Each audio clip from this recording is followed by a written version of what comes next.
en te disant voilà, on a quelque chose à vendre, même si vous n'en avez pas besoin. C'est le midi, c'est le soir, c'est voilà, c'est du harcèlement quotidien.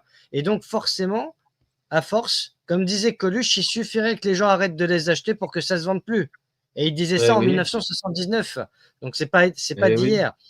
Mais au-delà de la voiture électrique, je voudrais parler de la voiture tout court. Parce que, Ben, attends, continue avec ce que tu disais. C'est pareil pour la voiture électrique. pareil Moi, pour la je voiture. regarde les infos sur CNews, sur cette chaîne-là, mais tu as trois ou quatre publicités de voitures à chaque fois qu'ils ont une tranche de publicité, hein. Et de De voitures voitures électriques. électriques, bien sûr. Hybride, Voitures hybride électriques, aussi. bien Alors, sûr. hybride, Ça c'est peut-être n'arrête encore pas. plus piège.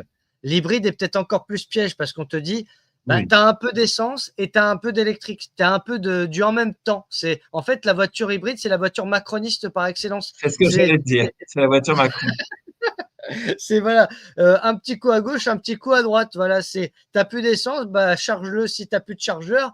Voilà. Donc en fait, c'est un double piège parce que tu vas payer deux fois. C'est un peu comme la caisse automatique à Leclerc. Tu te fais couillonner deux fois.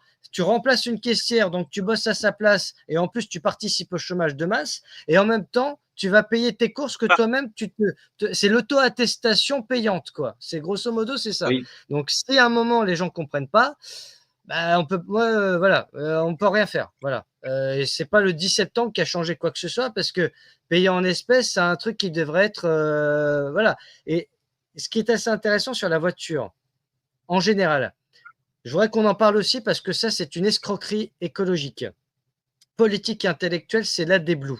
J'en avais déjà parlé, notamment avec Philippe Murer il y a plusieurs mois de cela.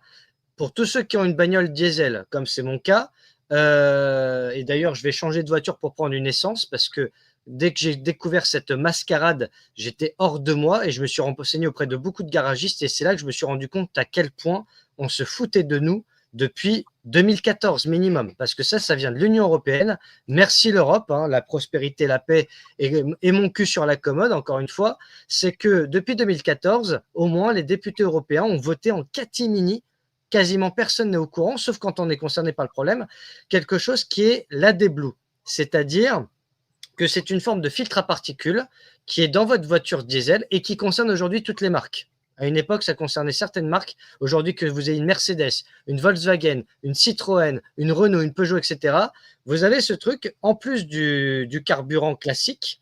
Moi, c'est caché à côté de la roue de secours dans le coffre. Donc, c'est pour te dire à quel point c'est bien vicié quand même. C'est qu'un jour, je roule comme ça et je vois AdBlue, le voyant qui apparaît sur le tableau de bord. Je me dis, c'est quoi ce truc?